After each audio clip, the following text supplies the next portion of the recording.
포화지방은 심장병의 원인이다. 붉은 고기를 먹으면 암에 걸린다. 다이어트 할 때는 지방을 무조건 피해야 한다. 여러분이 지금까지 믿어왔던 이 모든 것들이 거짓말이었다면 어떨까요? 2019년 세계에서 가장 권위 있는 의학 저널 중 하나인 내과학 연보에널즈 어브 인터널 메더선에 충격적인 논문이 실렸습니다. 18개국 14명의 연구자들이 수십 년간의 연구를 종합 분석한 결과 붉은 고기 섭취를 줄일 과학적 근거가 매우 약하다고 발표한 것입니다. 더 놀라운 사실은 이것입니다. 프랑스인들은 세계에서 가장 많은 포화지방을 섭취하면서도 심장병 발생률이 미국의 3분의 1 수준입니다. 이것을 프렌치 패러독스라고 부르죠. 그렇다면 지난 50년간 우리가 믿어온 영양학 상식들은 과연 진실일까요? 오늘 이 20분 동안 여러분은 현대 영양학의 가장 큰 미스터리 중 하나를 파헤치게 될 것입니다. 포화지방과 붉은 고기에 대한 진실, 그리고 정말로 건강한 다이어트가 무엇인지 말입니다. 모든 이야기는 1950년대로 거슬러 올라갑니다. 미국의 생리학자 앤셀 키스 키즈가 발표한 7개국 연구가 시작점이었습니다. 키스는 7개국의 데이터를 분석해 포화지방 섭취량과 심장병 사망률 사이에 강한 상관관계가 있다고 주장했습니다. 이 연구가 바로 포화지방 심장병이라는 공식의 출발점이었죠. 숨겨진 진실. 하지만 여기에 치명적인 문제가 있었습니다. 키스는 실제로는 22개국의 데이터를 가지고 있었지만 자신의 가설에 맞지 않는 15개국의 데이터는 제외했습니다. 만약 모든 데이터를 포함했다면 어떻게 되었을까요? 상관관계는 완전히 사라집니다. 프랑스와 스위스는 포화지방을 많이 먹으면서도 심장병이 적었고, 칠레는 포화지방을 적게 먹으면서도 심장병이 많았습니다. 정치와 과학의 만남. 1977년 미국 상원영양위원회는 키스의 연구를 바탕으로 미국인을 위한 식이 가이드라인을 발표합니다. 포화지방 섭취를 줄이고 탄수화물 섭취를 늘려라는 내용이었죠. 문제는 이 가이드라인이 충분한 과학적 검증 없이 정치적 결정으로 만들어졌다는 점입니다. 당시 위원회 위원장인 조지 맥거버는 후에 이렇게 고백했습니다. 우리는 과학자들이 아니었다. 정치가였을 뿐이다. 40년간의 실험 결과 1980년부터 2020년까지 40년간 미국인들은 이 가이드라인을 따랐습니다. 포화지방 섭취는 줄이고 탄수화물 섭취는 늘렸습니다. 결과는 어땠을까요? 비만율 15%, 36%, 2.4배 증가. 당뇨병 580만 명, 3,400만 명 6배 증가. 심장병 사망률 큰 변화 없음. 역설적이게도 포화지방을 줄인 40년 동안 미국인들은 더 뚱뚱하고 더 아프게 되었습니다. 포화지방에 대한 오해를 하나씩 풀어보겠습니다. 과연 포화지방은 정말로 우리 몸에 해로운 걸까요? 콜레스테롤의 진실. 많은 사람들이 포화지방 콜레스테롤 상승 심장병이라는 공식을 믿고 있습니다. 하지만 이 공식에는 중요한 결함이 있습니다. 먼저 콜레스테롤에는 두 종류가 있습니다. LDL 나쁜 콜레스테롤과 HDL 좋은 콜레스테롤이죠. 그런데 LDL에도 두 가지 종류가 있다는 사실을 아시나요? 패턴 A LDL 크고 푹신한 입자 해롭지 않음. 패턴 B LDL 작고 조밀한 입자 혈관벽에 침투하여 염증 유발. 놀라운 발견. 텍사스 대학교의 드라이브. 라널드 크라우스가 수행한 연구는 의학계를 놀라게 했습니다. 포화지방은 주로 패턴 A LDL을 증가시키고 패턴 B LDL은 거의 증가시키지 않는다는 것을 발견한 것입니다. 오히려 탄수화물, 특히 설탕이 위험한 패턴 B LDL을 크게 증가시킨다는 것이 밝혀졌습니다. 하버드 대학교의 대규모 연구. 2010년 하버드 공중보건대학원에서 발표한 메타 분석은 영양학계에 충격을 주었습니다. 34만 7,747명을 대상으로 한 21개 연구를 종합 분석한 결과 포화지방 섭취와 심장병 사이에 유의미한 연관성을 찾을 수 없었습니다. 연구를 주도한 드라이브. 라지브 차우드리는 50년간 지속된 포화지방 공포증을 재검토해야 할 때라고 말했습니다. 포화지방이 몸에 하는 좋은 일들. 실제로 포화지방은 우리 몸에서 중요한 역할을 합니다.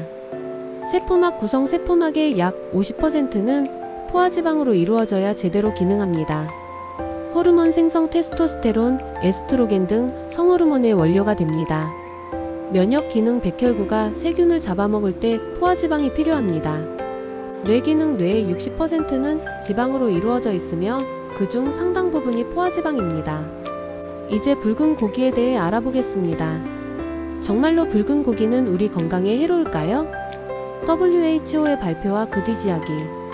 2015년 세계보건기구 WHO는 가공육을 1급 발암물질로, 붉은 고기를 2급 발암물질로 분류한다고 발표했습니다. 이 발표는 전 세계적으로 큰 파장을 일으켰죠. 하지만 이 분류의 진짜 의미를 아는 사람은 많지 않습니다. 1급 발암물질이라는 것은 암을 유발한다는 증거가 충분하다는 뜻이 아닙니다. 암을 유발할 가능성이 있다는 증거가 있다는 의미일 뿐입니다. 실제로 담배와 베이컨이 같은 1급 발암물질로 분류되어 있지만 위험도는 천지 차이입니다. 담배는 폐암 위험을 20배 증가시키지만 가공육은 대장암 위험을 단 18% 증가시킬 뿐입니다. 관찰연구 vs 임상시험. 붉은 고기의 위험성을 주장하는 대부분의 연구는 관찰연구입니다. 관찰연구는 인과관계를 증명할 수 없습니다. 단지 연관성만 보여줄 뿐이죠. 예를 들어 햄버거를 많이 먹는 사람들이 심장병에 더 많이 걸린다고 해서 햄버거가 심장병의 원인이라고 할 수 있을까요? 햄버거를 많이 먹는 사람들은 동시에 콜라도 많이 마시고 감자튀김도 많이 먹고 운동도 적게 합니다. 건강한 사용자 편향. 영양학 연구에는 건강한 사용자 편향이라는 큰 문제가 있습니다. 붉은 고기를 피하는 사람들은 동시에 다른 건강한 습관들도 가지고 있는 경우가 많습니다. 더 많이 운동함, 금연 금주, 스트레스 관리를 더 잘함, 전반적으로 건강에 더 신경씀. 따라서 이들의 좋은 건강 상태가 붉은 고기를 피한 때문인지 다른 건강한 습관들 때문인지 구분하기 어렵습니다. 고품질 붉은 고기의 영양학적 가치. 양질의 붉은 고기는 영양학적으로 매우 우수한 식품입니다. 완전 단백질 9가지 필수 아미노산을 모두 포함. 햄철 식물성 철분보다 5-10배 흡수율이 높음. 비타민 B12 식물성 식품에는 거의 없는 필수 비타민. 아연 면역 기능과 상처 치유에 필수적. 크레아틴 뇌 기능과 근육 기능 향상. 문제는 어떤 붉은 고기인가? 모든 붉은 고기가 같지는 않습니다. 문제가 되는 것은 고도로 가공된 육류 소시지, 햄, 베이컨 등 항생제와 호르몬이 대량 투여된 공장식 사육고기, 질산염, 아질산염 같은 화학 첨가물. 반면 목초지에서 자연 방목으로 기른 소고기는 오히려 건강에 도움이 될 수 있습니다. 포화지방과 붉은 고기가 누명을 쓰는 동안 진짜 건강의 적은 따로 있었습니다. 설탕 진짜 악마의 정체. 1970년대 하버드 대학교에서 충격적인 사실이 밝혀졌습니다. 설탕 업계가 하버드 연구자들에게 돈을 주고 설탕의 해로움을 덮고 포화지방을 악마로 만들도록 조작했다는 것입니다. 설탕 업계 내부 문서에는 이런 내용이 적혀 있었습니다. 우리의 목적은 설탕과 심장병의 연관성에 대한 논의를 차단하고 포화지방에 관심을 돌리는 것이다. 설탕이 몸에 미치는 진짜 영향. 설탕, 특히 과당은 간에서 바로 지방으로 전환됩니다. 이 과정에서 중성지방 수치 급상승, 인슐린 저항성 발생, 만성 염증 유발, 지방간 발생, 초가공식품의 위험성. 브라질 상파울로 대학교의 연구에 따르면 초가공식품 라면, 과자, 청량음료 등 섭취량이 10% 증가할 때마다 암 발생률 12% 증가, 심혈관 질환 13% 증가, 전체 사망률 14% 증가. 트랜스 지방 진짜 나쁜 지방. 모든 지방이 나쁜 것은 아닙니다. 정말로 피해야 할 것은 인공적으로 만든 트랜스 지방입니다. 마가린, 쇼트닝, 많은 가공식품에 들어있는 이 지방은 LDL 콜레스테롤 증가, HDL 콜레스테롤 감소, 염증 지표 급상승, 심장병 위험 25% 증가. 그렇다면 정말로 건강한 다이어트는 무엇일까요? 최신 과학적 증거를 바탕으로 알아보겠습니다. 원칙 1. 진짜 음식을 먹어라. 가장 중요한 원칙은 간단합니다. 자연 상태에 가까운 음식을 먹는 것입니다. 좋은 선택. 목초지에서 기른 소고기, 양고기. 방목해서 기른 닭고기, 계란. 야생 생선. 견과류와 씨알류. 잎채소와 저탄수화물 채소. 베리류 과일.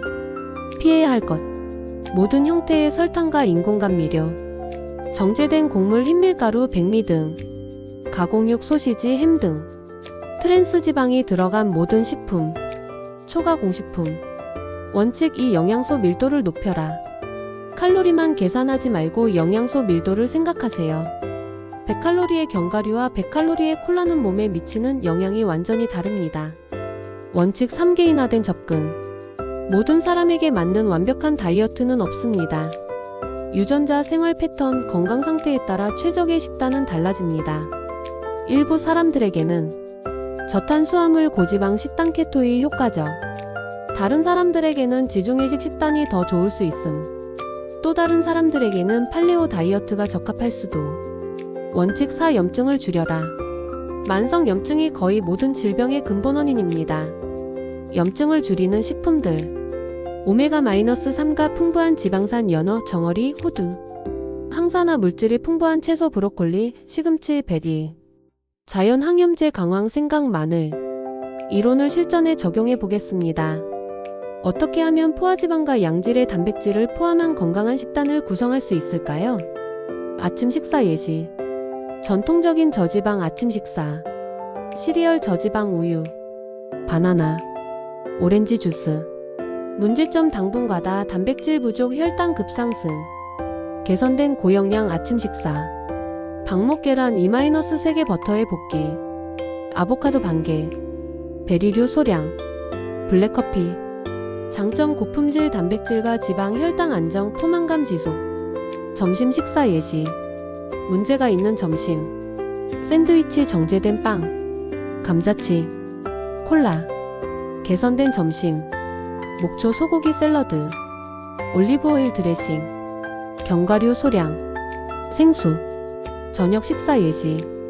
개선된 저녁. 연어구이 또는 소고기 스테이크, 브로콜리와 아스파라거스. 고구마. 운동하는 사람만. 적포도주 한 잔. 선택사항. 간식 선택. 나쁜 간식: 과자, 아이스크림, 케이크. 좋은 간식: 견과류, 치즈, 삶은 계란, 아보카도. 포화지방을 먹으면 콜레스테롤이 올라가지 않나요? 대부분 사람들에게 식이 콜레스테롤은 혈중 콜레스테롤에 큰 영향을 주지 않습니다. 간에서 생산하는 콜레스테롤이 식이 콜레스테롤보다 5-10배 많기 때문입니다. 붉은 고기를 먹으면 암에 걸리지 않나요? 가공하지 않은 양질의 붉은 고기와 암의 연관성은 매우 약합니다. 문제는 가공육과 조리 방법입니다. 고온에서 태우듯 조리하면 발암물질이 생성될 수 있습니다. 체중 감량을 위해서는 지방을 줄여야 하지 않나요? 지방은 칼로리가 높지만 포만감도 높입니다. 양질의 지방을 적당히 섭취하면 오히려 전체 칼로리 섭취량이 줄어들 수 있습니다. 키토 다이어트는 안전한가요? 건강한 사람에게는 일반적으로 안전합니다. 하지만 담석, 신장질환, 임신 등의 경우에는 의사와 상담이 필요합니다. 아이들에게도 포화지방을 주어도 되나요? 성장기 아이들에게 양질의 지방은 필수입니다. 뇌 발달과 호르몬 생성에 꼭 필요하기 때문입니다. 8장 개인별 맞춤 전략. 당뇨병 전단계 당뇨병 환자. 탄수화물 엄격히 제한, 하루 20-50지. 양질의 지방과 단백질 위주. 혈당 모니터링 필수. 의료진과 협력 필요. 심혈관 질환 위험군. 트랜스 지방 완전 차단. 오메가-3 지방산 늘리기. 염증 줄이는 식품 위주. 적당한 유산소 운동 병행. 체중 감량이 목표인 경우. 단백질 섭취량 늘리기. 체중 1kg당 1.2-1.6지. 포만감 높은 지방 적당히 섭취. 가공식품과 당분 엄격히 제한. 간헐적 단식 고려. 운동선수나 활동량 많은 경우. 탄수화물 필요량에 따라 조절. 운동 후 빠른 회복을 위한 단백질. 항염식품으로 회복 촉진. 중년 이후 40세. 근육량 유지를 위한 충분한 단백질. 호르몬 생성을 위한 양질의 지방. 뼈 건강을 위한 칼슘, 비타민 D. 항산화 물질이 풍부한 식품. 여러분, 오늘 이 20분 동안 우리는 놀라운 여행을 했습니다. 50년간 우리가 믿어온 영양학 상식들이 얼마나 많은 오류를 포함하고 있었는지 확인했습니다. 포화지방은 악마가 아니다. 자연 상태의 포화지방은 우리 몸에 필수적이며 심장병과의 연관성도 과장되었습니다. 양질의 붉은 고기는 영양에 보고 가공하지 않은 목초 소고기는 완전한 영양소를 제공하는 우수한 식품입니다. 진짜 적은 따로 있다. 설탕, 정제된 곡물, 트랜스 지방, 초가공식품이 진짜 건강의 적입니다. 개인화가 핵심. 모든 사람에게 맞는 완벽한 다이어트는 없습니다.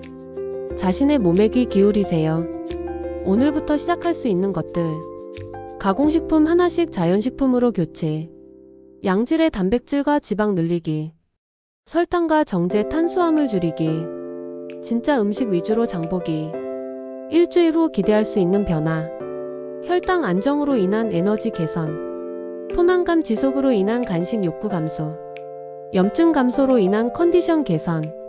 한 개월 후 체성분 개선, 근육량 유지하며 지방 감소. 혈액 지표 개선. 전반적인 웰빙 향상. 마지막 당부. 영양학은 아직 완전하지 않은 과학입니다.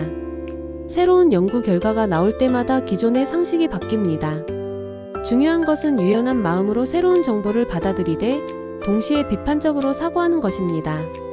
무엇보다 자신의 몸에 귀 기울이세요. 어떤 음식을 먹었을 때 컨디션이 좋아지는지, 어떤 것이 문제를 일으키는지 관찰해 보세요. 건강한 식생활은 완벽함을 추구하는 것이 아닙니다. 80% 정도만 올바르게 먹어도 놀라운 변화를 경험할 수 있습니다. 새로운 시작. 오늘부터 여러분은 50년간의 영양학적 미신에서 벗어나 진정한 건강을 찾아가는 여정을 시작하게 됩니다. 포화지방을 두려워하지 마세요. 양질의 붉은 고기를 적당히 즐기세요.